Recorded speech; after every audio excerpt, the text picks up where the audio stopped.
Hello everyone, in this video we're going to be going over a fit for the tornado that you guys have probably seen before in my bait and gank video for all the attack battlecruisers.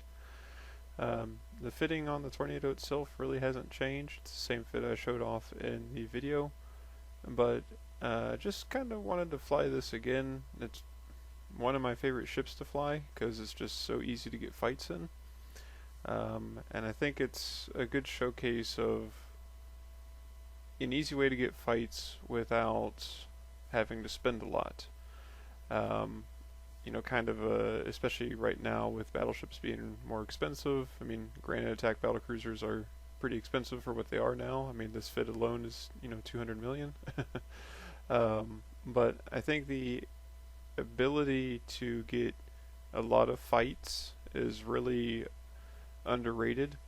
People always want to fly their Orthrus, their Nightmare, um, basically, the meta ships like the Vedmak and stuff like that.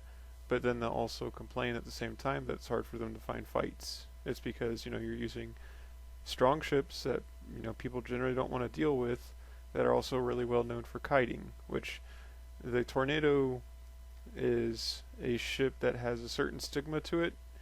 Everyone assumes a tornado is going to be fit with artillery or, maybe some kind of autocannon kitey fit. But almost everyone knows that a tornado is not particularly scary to fight against, especially if you're in a frigate or a cruiser. So that's the main thing that you want to take advantage of when flying this ship. For one, you want to bait out or pretend as much as possible that you are a sniping ship. This requires you to warp at range at like 100 kilometers, again pretending like you're a sniper, and then warping off and consistently landing at 100 kilometers at your next warp spot. So one thing I do a lot is I warp at a gate at 100 kilometers. I wait for people to come look for me, and then I immediately warp off to another gate at 100 kilometers, or I warp to an ESS at 100 kilometers. And that makes them think that I'm a sniper trying to run away or set up a better perch to shoot them, and then they will warp on top of me at 100 kilometers, or warp on top of me anyway. So which is exactly what I want them to do since I'm set up for brawling. The other thing that helps is, like you can see here, I have my name set as Corp Sniper 3, so it just looks like this is a corp ship, and then for me, I always put a number at the end of it to make it look like you've lost several of them. Again, you want to play with that mentality that this is a sniping ship. So you want to use that to your full advantage because it helps to actually get the fights that you want to get. As far as the fit itself, again, I've shown it off before, but it's triple bulkhead rigged, which is just so you can get enough buffer to survive once they kind of burn through your shield and armor. And then you have a single medium ancillary armor rep to help prevent your whole tank from bleeding too quickly, which I'll be able to show off in the fights here. And double web, scram, 10M and afterburner, and then an MJD. So this layout for your mids is perfect for brawling, because if anything actually brawls you, you have full range control with the afterburner against anything that doesn't have an afterburner. And even if it does, if it only has a single web, you're still normally faster than it anyway. I stick with using the large guns just because they, again, for one, it goes with that mentality of you can't track a frigate, so they see large guns on it, they're like, oh, I can get under that. So again, they will most likely warp on top of you. And also it's nice to have that damage, because when I first made this fit, I initially would hunt frigates with it. But this particular tornado, now that I've gotten over 20 kills with it, every time I'd get a kill with it, I would kind of push the envelope. I would see, well, okay, I killed this destroyer, let's see if I can kill a cruiser. So I would consistently try and pick fights against bigger targets to see what it can go up against. And from what I can tell, buffer cruisers, especially kitey cruisers like Cinnaball, Nosprey, Nomans, things like that, you have the DPS to burn them down before they can burn you down. Because again, you have that buffer for the whole tank, and then you have the uh, ancillary armor repair, so it gives you just enough time to kill them, since you have perfect transversal with the double web. In this case, with faction ammo, you're doing 766 DPS or almost 900 with heat. But if you switch to hail, you're doing 984 cold, and when you heat it, you go up to over 1100 DPS. So this is like, this is pretty much battleship DPS minus drones on this battle cruiser. So anytime you can get a cruiser fully tackled, then you can just melt it really quick. It's just that initial 5 to 10 seconds of you getting your transversal up is where you're taking all that damage, but once you start applying, then you can burn through them really quickly. What I want to primarily showcase in this video is not necessarily the fit or the fights. I think the fights themselves are relatively straightforward once the fight actually occurs. This is more showcasing ways to get fights, and utilizing ships that people underestimate, which has kind of been my motto ever since I've been doing videos, is I always try to use underutilized ships, or ships that people think are bad or easy to exploit, because that means they're more willing to engage you and easier things to deal with, I guess you could say.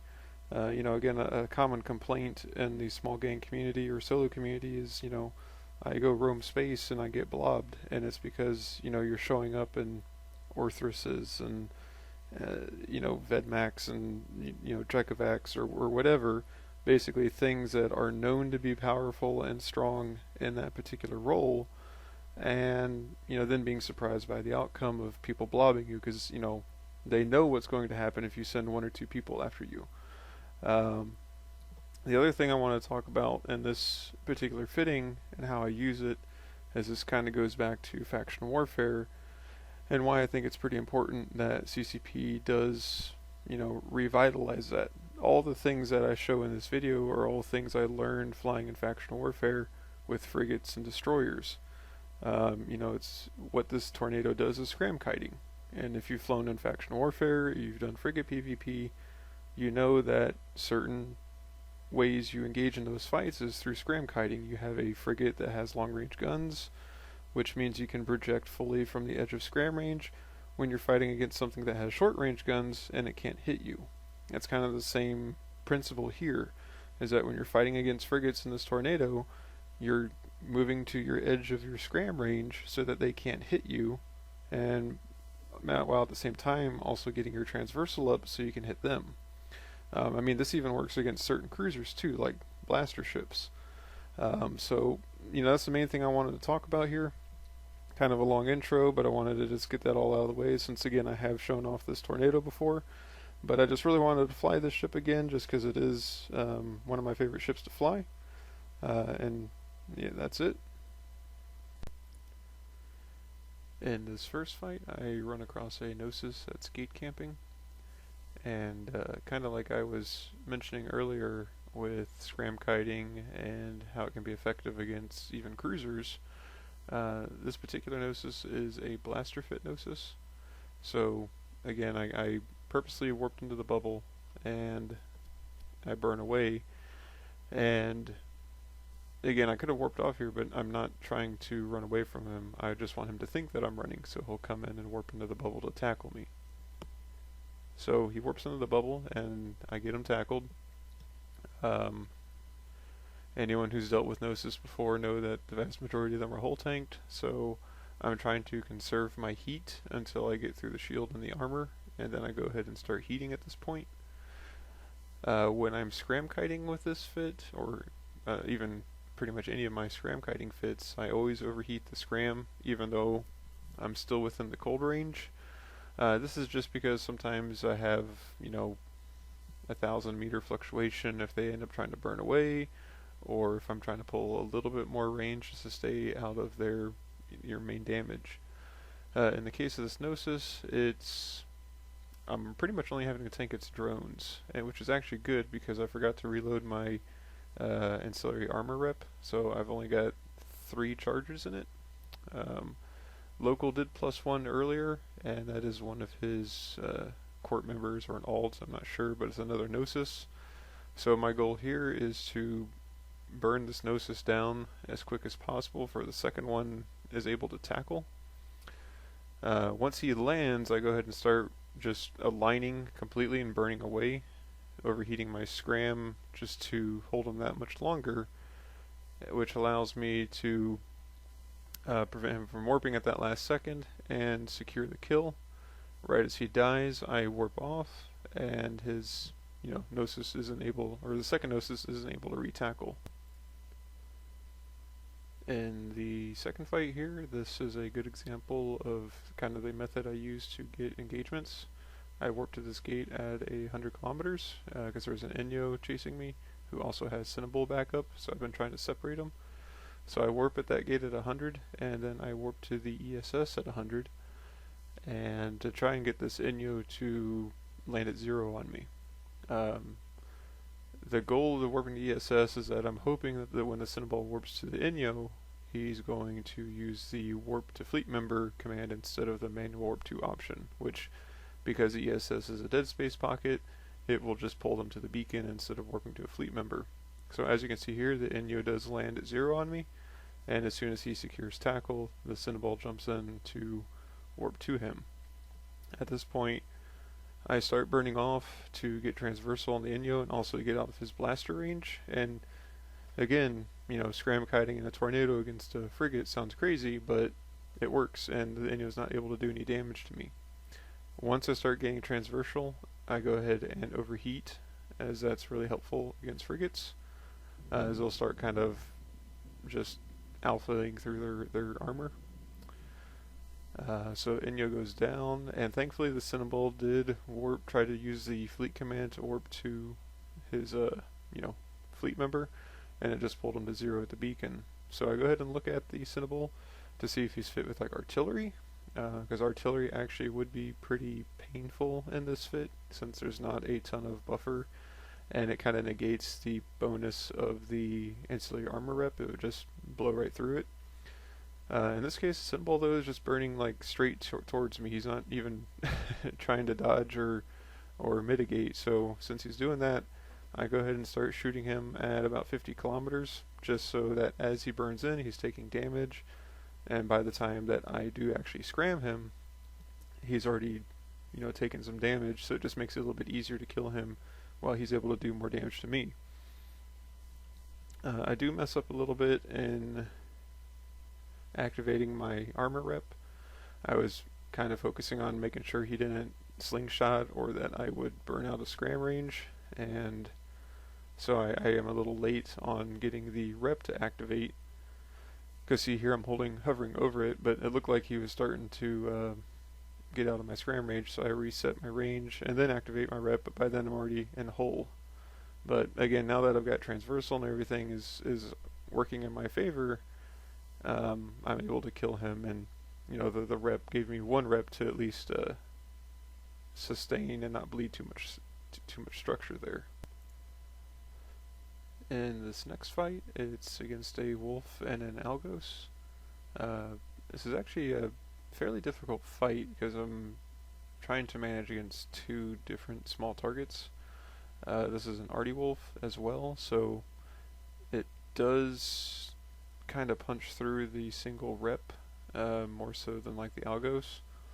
I think the Algos was just drones and maybe blasters, or it might have just been drones and autocannons, I don't remember, but either way, I was having a lot of difficulties tracking this wolf after I tackled him, and since the wolf was only long point, I went ahead and burned away to focus on the Algos, but at that point I got transversal on the wolf and was able to kill him right there at the end. So now with the wolf taken down, I focus on the Algos to get range and transversal, and since the Algos is pretty much just doing drone damage to me right now, I'm able to get my tank to stabilize, and once I get transversal, then I'm able to take out the Algos pretty quickly. It's if either of those ships had webs, or well, the Wolf obviously isn't gonna have a web because it's only got two mids. But if the Algos had a web in combination with the Wolf and the Algos together, that would have probably made things a lot harder because it would have taken longer for me to reposition. So you just kind of got to be mindful of that. In this case, so I just wanted to take a fight and actually had a really good fight out of it. In this fight, I was trying to get a Kikimora to engage, and again, this is kind of the same thing I did with the Inyo. I was on a gate, he jumped in behind me, and I warped to the ESS because it's a pretty obvious warp out point. And trying to get this Kikimora to follow me, and again, because I was trying to play with being a sniper, I'm hoping that he warps at 100 with me, because that's what they're going to expect. So I get landed on the ESS here, and I see that he shows up on D-scan. So I just wait to see if he's going to land with me or if he's going to land at a different range. And in this case, he does land right on top of me. And I think I'd say out of all the fights I've had in this video and in this tornado, this Kikimora was the hardest. I mean, he wasn't even spooled up, and he was just kind of blowing right through my shield and armor, which you'll see here in a second. It takes me a little bit to get transversal on him, which was took a little longer than usual. I think maybe I messed up in the beginning for setting my range, but as you can see, I mean, he's already got me into structure, and I've barely even done any damage to him. Finally, though, I am able to get transversal, and once you get through the shield and the Kikimora, especially when they're shield fit like that, I mean, they die really quick. But yeah, that was a pretty close fight. I mean, I think if he had a couple more shots in, he would have been able to kill me there. In this fight, I had a Osprey following me, and we were kind of bounced around the system quite a bit. I kept trying to get him to land on top of me, or to fight with me on the ESS, because this is Ivy League, and they normally always have a group together. Like, they'll send one person out, and once they tackle you, they'll send multiple people in. So I was trying to get him on the other side of the system from where I was thinking that they had reinforcements, and eventually finally got him to attack me on this gate. And I warped purposely like 20 kilometers from the gate just so he would warp down, which he did. I have hail preloaded, so this is again kind of that example of using hail, even though tracking is really bad. Once you have double web and the afterburner, you can apply really well with it, and it just kind of melts through typical kitey cruisers like this. Again, once he tackles me, he has a couple guys jump in, which was actually another Osprey and then a Brutix. So I go ahead and MJD right as the second Osprey lands, and at this point I go ahead and warp off because I was in the system with our wormhole in it. If it was just that Osprey, I would have continued fighting with them, but with the Osprey and the Brutix together, I wouldn't have been able to really separate them, and it would have just been too much damage. Even if I could mitigate the Brutix, I would have still dealt with the Brutix's drones. So I went ahead and warp off here and get back on the wormhole to repair. But these are the things you sometimes have to take into consideration when you are solo brawling, is you just can't fight everything. Also, fun thing to mention is that this was the 20th kill on the tornado. This next fight is against a Dramiel, Ashimu, Raptor, and an Oracle. I was able to bait the Dramiel to warp to me, at which point, same old, he gets tackled. I'm able to pull range. He does actually wait kind of a long time to start moving, which helped me a lot, as it allowed my initial volley to pretty much hit. At that point, the Oracle warped to him, which is what I wanted, because I wanted to try and kill this Oracle. The issue I run into here is that the Ashimu starts to burn away, so he's trying to get to 150 kilometers, which is going to allow him to warp to the Oracle to support him. So I burn in here, and a few mistakes I made is I shouldn't have orbited at 500, because that also hurt my own tracking, even though I am using tracking ammo in this situation. And Yeah, I mean that was the main thing is I didn't set up my orbit right. I mean the other issue I run into here is that the Ashmu is now at warp distance and he sees velocity drop. At which point I determined that I need to go ahead and just warp off because if that Ashmu gets on grid, he's going to web me. Oracle's going to do a lot of damage. He's also potentially going to nuke me out, and you know there's not really a whole lot I can do at that point. So I figured the Dramiel kill was a good constellation prize, and I go ahead and warp off at that point. And that's going to be it for this video. Just kind of going back to what I talked about earlier. As you can see from a lot of these fights, you know, again, they're not super intense fights. Pretty much once you get the bait set, it's pretty straightforward. You know, it's more about managing your heat, managing the rep. Like you want to activate the rep while you're still in low shield, so the cycle starts, and not when you're in low armor, like I did a couple times. But also, you know, it kind of showcases the skills you learn in faction warfare or other parts of the game where it's more solo or small gang orientated, can carry over into ships that traditionally would not be flown that way. I mean, this applies to Tornado, applies to a Naga, you know, it even applies to like combat battle cruisers and even battleships. I mean, if you can have a battleship with a grappler and an afterburner, then technically you can, you know, outrange or scram kite ships with a battleship if you want to. It just sometimes doesn't work in the same way when you're going after bigger targets, which, you know, is just why I think CCP should definitely kind of reinvest some time and effort into faction warfare when the time comes, just because it is a very valuable area of space for people that want to get their feet wet in solo PvP and small gang. And it's just a really good hunting ground when there's actually people there. But anyway, that's going to wrap it up for this video. Thanks for watching.